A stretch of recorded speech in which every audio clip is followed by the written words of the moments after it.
اقرأوا القرآن لكتاب الله من الشيطان الرجيم.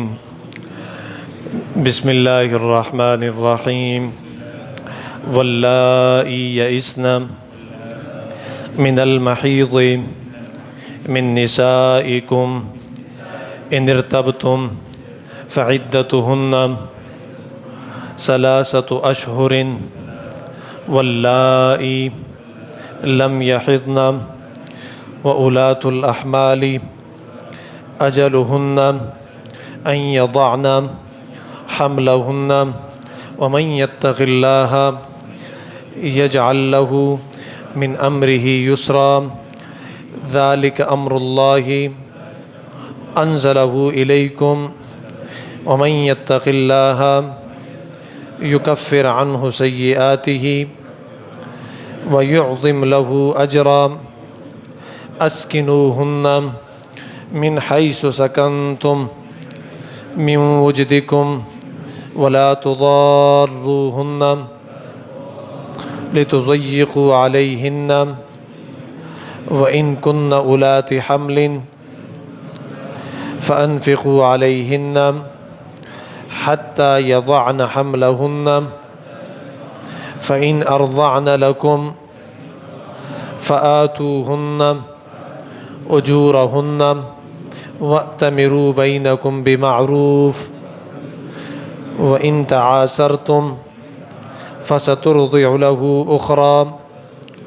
لينفق ذو سعة من سعته ومن قدر عليه رزقه فلينفق مما آتاه الله لا يكلف الله نفسا إلا ما آتاها سيجعل الله بعد عسر يسرا وكأي من قرية أتت عن أمر ربها ورسله فحاسبناها حسابا شديدا وعذبناها عذابا نكرا فذاقت وبال أمرها وكان عاقبة أمرها خسرا أعد الله لهم عذابا شديدا فاتقوا الله يا أولي الألباب الذين آمنوا قد أنزل الله إليكم ذكرا رسولا يتلو عليكم آيات الله مبينات ليخرج الذين آمنوا وعملوا الصالحات من الظلمات إلى النور ومن يؤمن بالله ويعمل صالحا يدخله جنات تجري من تحتها الأنهار خالدين فيها أبدا قد أحسن الله له رزقا الله الذي خلق 7 سماوات ومن الأرض مثلهن يتنزل الأمر بينهن لتعلموا أن الله على كل شيء قدير وأن الله قد أحاط بكل شيء علما صدق اللہ العظیم۔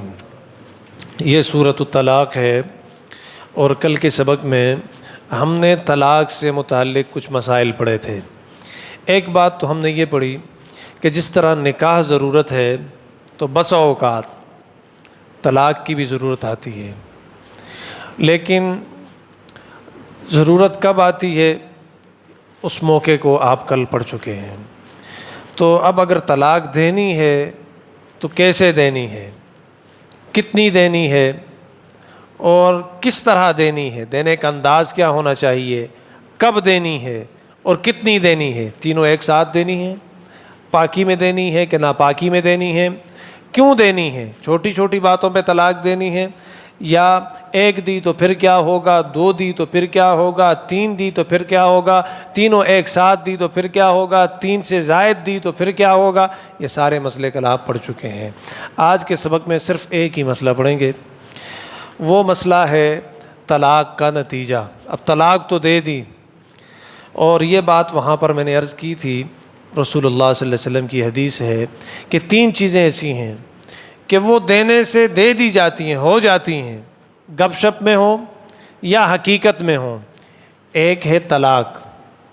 ایک ہے نکاح، اور ایک ہے عتاق، آزادی۔ غلام کو آزاد کیا گپ شپ میں یا حقیقت میں، غلام آزاد ہو گیا۔ اپنی بیوی کو طلاق دی حقیقت میں، گپ شپ میں، پیار میں، محبت میں، کسی بھی انداز میں طلاق دے دی تو وہ ہو گئی۔ اور عاقل بالغ 2 آدمی، یعنی ایک مرد اور ایک عورت،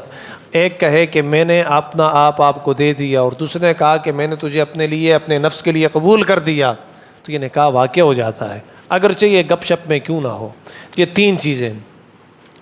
تو طلاق کے دینے کے بعد اب جو اس کا نتیجہ ہے وہ کیا ہے؟ وہ ہے عدت، ثمرہ طلاق، پھل طلاق کا وہ ہے اب نتیجہ، اسے کہتے ہیں عدت۔ اب طلاق تو دے دی، طلاق دینے کے بعد اب یہ عورت جو پہلے کبھی آپ کی بیوی ہوا کرتی تھی، تو اب یہ دوسرے شخص کی بیوی بننے سے پہلے کچھ مدت تمہارے ہاں گزارے گی۔ ایک تو وہ عورت ہے کہ جو جس کو خاوند نے طلاق دے دی، اور اس عورت کو ماہواری آتی ہے، یعنی بیماری آتی ہے، حیض آتا ہے، ہر مہینے عورتوں کی جو مخصوص بیماری ہے وہ اسے آتی ہے۔ تو ایسی عورت کی عدت تو یہ ہے کہ وہ 3 ماہواریاں گزارے۔ ایک دفعہ بیماری آئے، چلی جائے، دوسری دفعہ آئے، چلی جائے، تیسری دفعہ آئے، چلی جائے، تو پھر یہ عورت اس مرد کے نکاح میں سے نکل جائے، اس کی عدت پوری ہو جائے گی۔ یہ مسئلہ تو ہم سورہ بقرہ میں پڑھ چکے ہیں، آیت نمبر 228 میں۔ اب جو آج کی آیات ہیں، ان آیات میں ان عورتوں کے بارے میں بتایا گیا ہے کہ جن عورتوں کو ماہواری نہیں آتی۔ یہ ماہواری بھی ایک مدت تک آتی ہے، جب عورتیں بوڑھی ہو جاتی ہیں، جنہیں عائسہ کہتے ہیں عربی میں، یعنی جو مایوس ہو جاتی ہیں۔ اب وہ ان کے ہاں بچوں کی پیدائش نہیں ہوتی، وہ دکان بند ہو جاتی ہے، بچوں کے آنے کی جو فیکٹری ہے وہ اب بند ہو جاتی ہے، تو ان عورتوں کو پھر حیض بھی نہیں آتا، بیماری نہیں آتی۔ جب بیماری نہیں آتی تو اب ایسی کسی عورت کو اس کے خاوند نے طلاق دے دی، یعنی بوڑھی عورت ہے، بڑی عمر کی عورت ہے،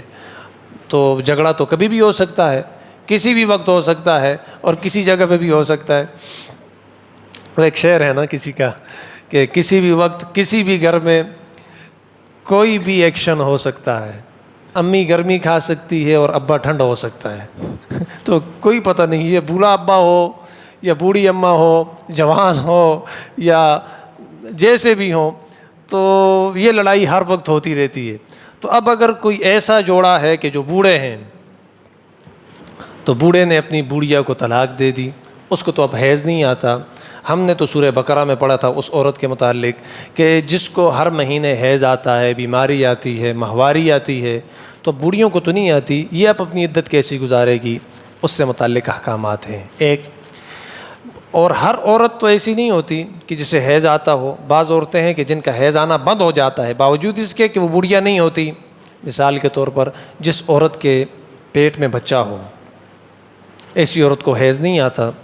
تو اب اس عورت کو اس دوران کسی نے طلاق دے دی، حالانکہ کسی کا بچہ اس کے پیٹ کے اندر ہے، تو اس کی عدت کیسی ہوگی؟ دوسرا مسئلہ۔ تیسرا مسئلہ یہ ہے کہ اگر کوئی عورت ہے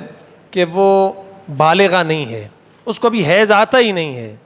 اس کی عمر ہی نہیں ہوئی، بالغ نہیں ہوئی، تو اس کو کوئی طلاق دے دے، نکاح ہو جاتا ہے بلوغ سے پہلے بھی، کوئی بڑے کروا دیتے ہیں، اکثر دادی دادا یعنی ماں باپ بڑے کروا دیتے ہیں نکاح۔ تو اب اس سے متعلق وہاں پہ ہم پڑھیں گے ایسا نکاح ہوتا ہے کہ نہیں ہوتا، کس حد تک یہ صحیح ہے، کس حد تک صحیح نہیں ہے، یعنی باپ دادا یا بڑوں کا کرایا ہوا نکاح کس حد تک وہ صحیح ہے۔ تو ایسی عورت، ایسی لڑکی، ایسی بچی کہ جس کو ابھی حیض نہیں آتا، خاوند نے طلاق دے دی، طلاق تو پھر بھی واقع ہو جاتی ہے، تو اب اس کی عدت کیا ہوگی؟ یہ 3-4 باتیں ہیں، پھر اس کے بعد ہر بات کا جواب اللہ نے دیا۔ اب عدت ہے تو عدت کے بعد ایک اور اس سے ملتا جلتا تعلق ہے، مسئلہ ہے جس کے ساتھ تعلق ہے، وہ عورت کے جس کے پیٹ میں بھی بچہ ہے اور اسے طلاق ہے، تو بچہ جب پیدا ہوگا اس کے بعد یہ بچے کو دودھ پلائے گی، رضاعت، تو اب یہ دودھ پلانے کی ذمہ داری کس کی ہے؟ یا یہ جتنی بھی عورتیں جن کے بارے میں نے کہا طلاق یافتہ عورتیں، جب ان کو طلاق دے دی گی، کل کے سبق میں آپ نے پڑھا، یہ اپنے خاوند کے گھر میں رہیں گی، جب خاوند کے گھر میں رہیں گی تو ان کے خرچ کون برداشت کرے گا، نفقہ کون دے گا؟ ایک مسئلہ اس سے متعلق ہے۔ اور بعض عورتیں ایسی ہیں کہ انہیں اس حالت میں طلاق دی جاتی ہے کہ ان کی گود میں بچہ ہوتا ہے، وہ دودھ پیتا ہے، اور یہ بچہ تو باپ کا ہے نا، تو ماں دودھ پلاتی ہے، اب تو یہ ماں اس کے گھر میں نہیں رہتی، تو یہ بچے کے جو دودھ کا خرچہ ہے، ماں کچھ کھائے گی پیے گی تو دودھ بنے گا، تو اب یہ خرچ کون برداشت کرے گا؟ اس سے متعلق مسائل ہیں، اور پھر اسی طرح یہ صورت اختتام تک پہنچ جائے گی۔ یہ 3-4 باتیں اللہ فرماتے ہیں، واللائی یئسن من المحیض من نسائکم، اور تمہاری وہ عورتیں کہ جو یئسن مایوس ہو چکی ہیں، انہیں اب حیض نہیں آتا، من المحیض حیض سے، یعنی وہ مایوس بوڑھی ہو چکی ہیں، من نسائکم تمہاری عورتوں میں سے، ان کی عدت کیسی ہوگی؟ ان ارتبتم فعدتہن ثلاثۃ اشہر، اللہ فرماتے ہیں اگر تمہیں ان عورتوں کے بارے میں شک ہو تو فعدتہن، تو یاد رکھو ان کی عدت ہے ثلاثۃ اشہر، 3 مہینے ہیں۔ جس عورت کو حیض آتا ہو اس کی ہیں 3 بیماریاں، اس کو تو حیض نہیں آتا، بیماری بھی مہینے میں 1 مرتبہ آتی ہے، تو اب یہ پورا 1 مہینہ گزارے گی، یعنی نقل کرے گی اس عورت کی کہ جس کو حیض آتا تھے اس کی طرح، یہ 3 مہینے اب گزارے گی۔ واللائی، اور وہ عورتیں لم یحضن، جنہیں حیض ہی نہیں آتا سرے سے، یعنی بچیاں، لڑکیاں، تو ان کا کیا ہوگا؟ وَأُولَاتُ الْأَحْمَالِ أَجَلُهُنَّ، ہاں، اور وہ عورتیں کہ جنہوں نے حمل اٹھایا ہوا ہے، أَن يَضَعْنَ حَمْلَهُنَّ، ان کی عدت یہ ہے کہ وہ جیسے ہی وہ حمل اور وہ بچہ جن لیں گی، پیدا کر دیں گی، اس کے بعد سے یہ عورتیں ان کی عدت ختم ہو جائے گی، یہ دوسرے شخص کے ساتھ حلال ہو جائیں گی، نکاح کرنے کے لیے حلال ہو جائیں گی، بس فارغ ہو جائیں گی، کیونکہ ان کا جو رحم ہے وہ جو مشغول تھا کسی اور کے نطفہ لے کر، اب وہ یہ کل کے سبق میں نے آپ عرض کیا تھا کہ جو عدت کا فلسفہ ہے وہ یہ ہے کہ عورت کا رحم جو مشغول ہوتا ہے تمہارا نطفہ لے کے، اس کی صفائی ہو جائے، تمہارے بقایا جات خارج ہو جائیں تاکہ نسب مشتبہ نہ ہو، اس لیے عدت گزاری جاتی ہے۔ عدت کے پیچھے یہ فلسفہ ہے۔ وَمَن يَتَّقِ اللَّهَ، اور جو شخص اللہ سے ڈرے گا، یجعل لہ من امرہ یسرا، تو اللہ اس کے لیے آسانیاں پیدا کر دیں گے۔ یہ بھی کل کے سبق میں نے آپ سے عرض کیا تھا کہ یہ طلاق اور عدت کے جتنے مسائل ہیں، ہر مسئلہ ذکر کرنے کے بعد اللہ کہتے ہیں تقوی اختیار کرو، تقوی اختیار کرو، تو تقوی اختیار کرنے کا مطلب یہ ہے کہ کہیں زیادتی نہ ہو جائے، یہ نہ ہو کہ کسی دباؤ میں آ جاؤ، پریشر میں آ جاؤ، کسی نے تمہارے اوپر کوئی فورس کی ہو اور تمہیں زور دیا ہو، دبا دیا ہو کہ ورقہ طلاق دے دو، طلاق، تو تم اس کے دباؤ میں آ کر نہ، وَمَن يَتَّقِ اللَّهَ، اللہ سے ڈرتے رہو، یجعل لہ من امرہ یسرا، تو اللہ تمہارے کاموں میں آسانی کر دیں گے۔ اگر لڑکا اللہ سے ڈرے گا اس کو نئی اچھی لڑکی ملے گی، اور لڑکی اگر اللہ سے ڈرے گی اس کو اچھا رشتہ ملے گا، اچھا لڑکا ملے گا۔ ذالک امر اللہ، یہ اللہ کا حکم ہے، انزلہ الیکم، جو اتارتا ہے تمہاری طرف۔ ومن یتق اللہ، اور جو شخص اللہ سے ڈرتا ہے، یکفر عنہ سیئاتہ، اللہ اس کے گناہوں کو معاف کر دیتے ہیں، وَيُعْظِمْ لَهُ أَجْرًا، اور اللہ اس کو زبردست ثواب بھی دیتے ہیں، بدلے بھی دیتے ہیں۔ أَسْكِنُوهُنَّ مِنْ حَيْثُ سَكَنْتُمْ، ہاں اب عدت تو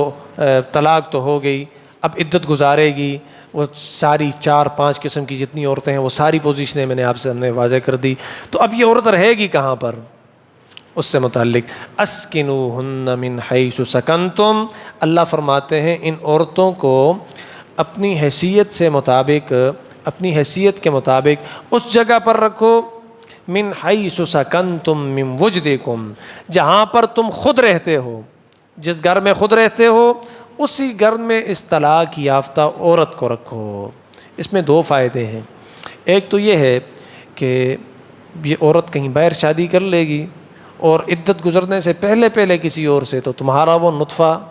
اور تمہارا وہ بچہ جس کا نسب خراب ہو گیا، اس نے کسی اور کے ساتھ شادی کر لی، تو تمہارا بچہ کسی اور کی طرف چلا جائے گا اپنے گھر میں اپنی نگرانی میں۔ کل آپ یہ بھی پڑھ چکے ہیں کہ عدت کو گننا یہ مرد کی ذمہ داری ہے۔ عورت کو بس اوقات عورتیں ہوتی ہیں، انہیں شادی کرنے کا بڑا شوق ہوتا ہے، جلدی شادی کر لیتی ہیں، انہیں کیا لگی اب تم اس کے خاوند نہیں رہے تو تمہارے بچے کے نسب کے ساتھ اس کا کیا تعلق ہے۔ تو اسکنوہن من حیث سکنتم، ان کو سکنا دو، گھر دو، سکونت دو وہاں پر کہ جہاں پر تم خود رہتے ہو، من وجدکم، لیکن اپنی حیثیت کے مطابق، جیسا گھر ہے، جیسا خود کھاتے پیتے ہو اسے بھی کھلاؤ۔ ولا تضاروہن لتضیقوا علیہن، اور انہیں تنگ کرنے کے لیے تم انہیں ستاؤ مت۔ بعض لوگ ایسے ہوتے ہیں کہ وہ عورتوں کو ستاتے ہیں طلاق دے کے، پھر اس کے بعد گھر میں اس لیے رکھتے ہیں کہ اب اس کے اوپر ظلم کریں گے، زیادتی کریں گے، یہ کریں گے، نہ، اللہ کے ولا تضاروہن، انہیں تنگ مت کرو، ستانا مت۔ وَإِن كُنَّ أُولَاتِ حَمْلٍ، اگر وہ حاملہ ہوں، فَانفِقُوا عَلَيْهِنَّ حَتَّى يَضَعْنَ حَمْلَهُنَّ، تو ان کو نفقہ دو۔ نفقے کا مطلب آپ سمجھتے ہیں کہ خرچ دو، کیونکہ تمہارا حمل اٹھائے ہوئے ہیں، یہ تمہارا نطفہ ہے، تمہاری اولاد ہے، تمہارا ایک فرد ہے نا، اس نے اپنے پیٹ میں اٹھایا ہوا ہے، تو اس کو نفقہ دو، کھانے پینے کے لیے دو، جوڑا دو، کپڑا دو، رہن سہن دو، یہاں تک کہ یضعن حملہن، کہ وہ بچہ وضع حمل ہو جائے، باہر نکل آ جائے۔ فَإِنْ أَرْضَعْنَ لَكُمْ، ہاں پھر اگر وہ تمہارے لیے بچے کو دودھ پلائیں، اب بچہ پیدا ہو گیا تو اب بچے کو دودھ پلانا یہ بھی ایک پورا مسئلہ ہے، اور ماں کا دودھ سب سے بہترین غذا ہوتی ہے بچے کے لیے۔ فَإِنْ أَرْضَعْنَ لَكُمْ فَآتُوهُنَّ أُجُورَهُنَّ، پھر اگر وہ تمہارے بچے کو دودھ پلائے، جس عورت کو تم نے طلاق دے دی، تو فآتوہن اجورہن، تو اس دودھ پلانے کی اجرت اس عورت کو دو، کیونکہ وہ کچھ کھائے گی پیے گی تو اس کے چھاتی کے اندر دودھ آئے گا اور وہ بچے کو پلائے گی۔ اور جن عورتیں، یہ ضروری نہیں ہے کہ ماں کے جو چھاتی والا دودھ ہے اسی کے پیسے، جو بازار سے ملتا ہے وہ بھی مفت کا نہیں ملتا، وہ بھی پیسوں کا ملتا ہے، یعنی بچے کی رضاعت پر جتنا خرچہ آتا ہے، دودھ پیتا ہے جب تک وہ چبانے کے قابل نہ ہو، اس وقت تک یہ سارا خرچہ وہ باپ دے گا کہ جس نے یہ نطفہ ڈالا تھا۔ فآتوہن اجورہن، تو ان کو اجرت دو، اجرت یعنی دودھ پلانے کے پیسے دو۔ وَأْتَمِرُوا بَيْنَكُمْ بِمَعْرُوفٍ، اچھا کتنی اجرت دیں؟ اللہ فرماتے ہیں وَأْتَمِرُوا بَيْنَكُمْ بِمَعْرُوفٍ، آپس میں بیٹھو اور اجرت مقرر کر دو۔ بازار میں ہوتی ہیں عورتیں اور معاشرے میں عورتیں ہوتی ہیں کہ جو دوسرے کے بچوں کو دودھ پلاتی ہیں، ان پہ کتنا خرچہ آتا ہے، ہر زمانے میں ہوتی ہیں۔ رسول اللہ صلی اللہ علیہ وسلم نے بھی حضرت حلیمہ سعدیہ رضی اللہ تعالی عنہ ان کا دودھ پیا تھا۔ تو ایک عورت سے پوچھ لو، کسی دوسری سے پوچھ لو کہ بچے کے دودھ پلانے کا کتنا خرچہ، لیکٹوجن 1 2 3 کتنے کا ملتا ہے، پوچھ لو نا، تو بتا دیں گے، تو پورا حساب بنا کے اب یہ بچہ کتنے عرصے میں ایک ڈبہ ختم کرتا ہے، تو پوری فہرست بنا کے اتنے پیسے اس کو مہینے کے حساب سے، ہفتے کے حساب سے، دن کے حساب سے یہ دینا باپ کی ذمہ داری ہے۔ اور یہاں پر ایک مسئلہ یہ ہے کہ جب عورت نکاح میں ہو اور بچہ پیدا ہو جائے، عورت آپ کے نکاح میں ہے اور بچہ پیدا ہو جائے، تو اب بچے کو دودھ پلانا یہ ماں کی ذمہ داری ہے۔ اگر ماں نہیں پلائے گی تو گنہگار ہوگی، اس لیے کہ وہ تمہارے نکاح میں ہے، تم نے اس کو گھر دیا ہے، کمرہ دیا ہے، پنکھا دیا ہے ہوا کے لیے، گرمی سردی ہے تو ہیٹر دیا ہے، ٹھنڈا گرم پانی دیا ہے، کھانے پینے کے لیے خوراک دیتے ہو، اسے کپڑا دیتے ہو پہننے کے لیے، تو اب تمہارے اس بچے کو دودھ پلانا اس ماں کی ذمہ داری ہے۔ لیکن جیسے ہی اس ماں کو تم نے طلاق دے دی تو اب بچہ تمہارا ہے، عورت کسی اور کی ہے، یہ تو تمہارے بچے کو سنبھال رہی ہے، اس کے دودھ کا خرچہ تم نے دینا ہے جو کہ تم اس کے باپ ہو۔ فآتوہن اجورہن وأتمروا بینکم بمعروف، اور اجرت مقرر کر لو آپس میں اچھے طریقے سے۔ وإن تعاثرتم فسترجع له أخرى، اگر تم ایک دوسرے کے لیے مشکل پیدا کرو گے، کہ میں تو اتنے دوں گا اور اتنے نہیں دوں گا، اتنے لے لو اور اتنے لے لو، فسترجع لہ اخریٰ، تو اس سے کوئی اور عورت یعنی دوسری عورت دودھ پلائے گی۔ جب یہ ماں روٹھ جائے گی اصل ماں، تو دوسری عورت پکڑو گے لازم ہے، دوسری عورت پکڑو گے تو وہ بھی تو مفت میں نہیں پلاتی، پیسے لے گی، یا ماں کا دودھ چھڑا کے بازاری دودھ پلاؤ گے تو مفت میں تو کوئی نہیں دیتا، اس کے بھی پیسے دینے پڑیں گے۔ تو بہتر یہ ہے، مناسب یہ ہے کہ اس کی اپنی ماں سے صلح کرو، اپنی ماں کا دودھ اپنے بچے کو ملے، یہ زیادہ فائدہ مند ہوتا ہے بنسبت اس کے کہ باہر کی ماں یا بازاری دودھ اسے پلایا جائے۔ لِيُنْفِقْ ذُو سَعَةٍ مِّن سَعَتِهِ، اللہ فرماتے ہیں ہر طاقت رکھنے والا اپنی وسعت اور اپنی طاقت کے مطابق خرچ دے۔ یہ نہیں ہے کہ غریب آدمی اس کے اوپر بوجھ ڈال دیا، تو ہر گھر کا اپنا ایک ماحول ہوتا ہے، جتنا تمہارا بس ہے، طاقت ہے، اتنے دو، زیادہ نہ دو نا۔ وَمَنْ قُدِرَ عَلَيْهِ رِزْقُهُ، اور جس شخص کے لیے اللہ نے اس کا رزق تنگ کر دیا ہے، کمزور ہے، غریب ہے، فَلْيُنْفِقْ مِمَّا آتَاهُ اللَّهُ، تو ایسے شخص کے لیے یہ حکم ہے کہ جتنا اللہ نے اس کو دیا ہے تو اتنے میں سے دے دے۔ لیکٹوجن نہیں پلا سکتا تو کسی بکری کا دودھ پلا دے، آسان اور سستا دودھ اسے پلا دے، ضروری تو نہیں ہے نا۔ لا یکلف اللہ نفسا الا ما آتاها، اللہ کسی پر بھی بوجھ نہیں ڈالتے مگر اتنا بوجھ کہ جتنے بوجھ کو وہ شخص اٹھا سکتا ہے، اللہ کو پتہ ہے۔ سیجعل اللہ بعد عسر یسرا، ان قریب اللہ پاک مشکل کے بعد آسانی پیدا کر دیں گے۔ یہ جو مشکلات ہوتی ہیں ہمیشہ کے لیے نہیں رہتی، اور ہر آدمی ہمیشہ مزوں میں نہیں رہتا، اور ہر تکلیف زدہ آدمی ہمیشہ تکلیفوں میں نہیں رہتا۔ یہ اللہ کا دستور ہے، جس پر تکلیف ہے، پریشانی ہے، بے چین ہے، بے قراری ہے، اور اس کا اطمینان، چین، سکون برباد ہے، اس سے چین ملے گا، اس سے اطمینان ملے گا، اس سے سکون ملے گا، راحت ملے گی۔ اور جو راحت میں ہے، جو سکون میں ہے، اور جو مزے اڑا رہے ہیں، انہوں نے تنگی کا سامنا کرنا ہے۔ تو اس لیے کہتے ہیں کہ یہ زندگی امتحان ہے، جس کے پاس کچھ ہے